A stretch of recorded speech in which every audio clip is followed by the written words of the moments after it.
শুভেন্দু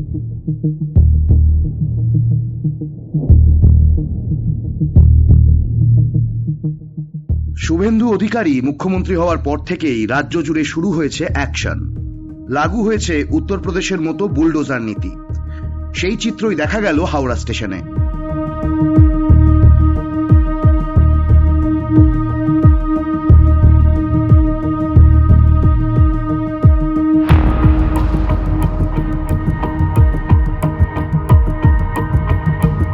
গত শনিবার 16ই মে হাওড়া স্টেশন সংলগ্ন চত্বরে ভেঙে দেওয়া হলো ঝুপড়ি, তুলে দেওয়া হলো হকারদের, প্রশস্ত হলো যাত্রীদের যাতায়াতের রাস্তা।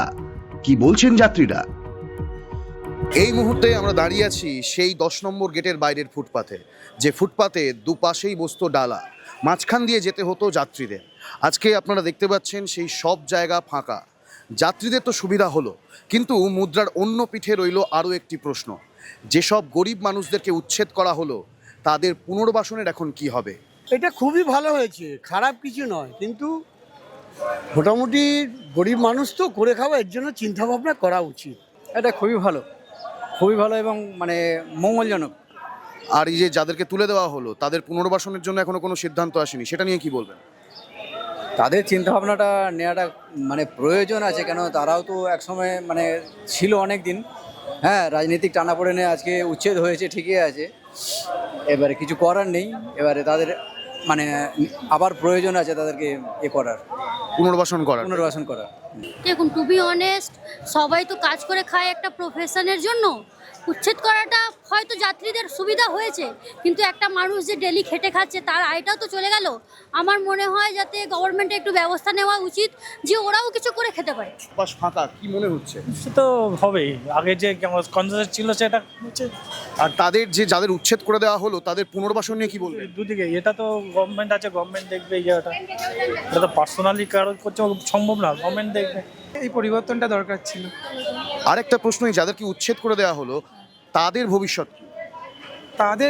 এরা তাদের প্রথমে ভাবা উচিত ছিল যেটা এরমভাবে বসার আগে, কিন্তু উদ্বাস্তুর মতোভাবে প্রথমে যদি বসে যাওয়া হয় এবং লোকের কথা, সাধারণ মানুষের কথা না ভেবে, তাহলে এটা ঠিক নয়। তাদের এখন ফলাফলটা ভুগতে হবে। যেটা হয়েছে সেটা ভুল মানছি, কিন্তু জিনিসটা তো তারাও প্রথমে ভুল করেছিল। না, আমার কথা হচ্ছে ঠিক আছে, আমরা যাত্রী হিসেবে মনে হয়েছে যে শিয়ালদা বা হাওড়া একটা সব থেকে ব্যস্ততম জায়গা, কিন্তু তার মধ্যেও মনে হয় যে একটু হয়তো নোটিশ দিয়ে, বা যাদের গরিব মানুষ এরা তো প্রত্যেকেই খেটে খাওয়া, এদের প্রত্যেক দিনে রুজি রোজগারটুকু কেড়ে নিল এই সরকার। আপনারা দেখতে পাচ্ছেন এখনো এখানে অস্থায়ীভাবে কিছু মানুষজন নিজেদের ব্যবসার পসরা সাজিয়ে বসে আছে, এবং এই জায়গায় দাঁড়িয়ে আজকে সরকার তাদের পুনর্বাসনের জন্য কি ভাবছে বা তারা কি মনে করছে সেটা আমরা শুনে নেওয়ার চেষ্টা করব। একই সঙ্গে এই যে জায়গায় আমরা দাঁড়িয়ে আছি, আমি আমার ক্যামেরা পার্সনকে বলবো দেখাতে, আগে এখানে বাস এইভাবে দাঁড়িয়ে থাকতে পারতো না, এখন দাঁড়িয়ে আছে। আমরা শুনে নেব এই বাসের ড্রাইভার, কন্ডাক্টর তারা কি বলছে। সুবিধা হয়েছে, অনেক সুবিধা হয়েছে। আগে এখানে থাকতে পারতেন না, তো এরকমভাবে দাঁড়াতে পারতেন না, দাঁড়াতে পারছেন।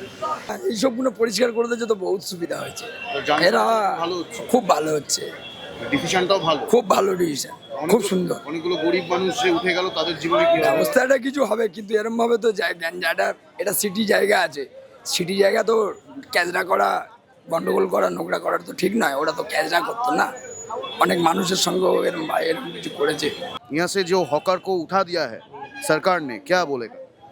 बोलेंगे कि हल्का हल्का करके लगाने दीजिए, और क्या बोलेंगे, पेट का सवाल है, यही सब बोलेंगे, और क्या बोलेंगे।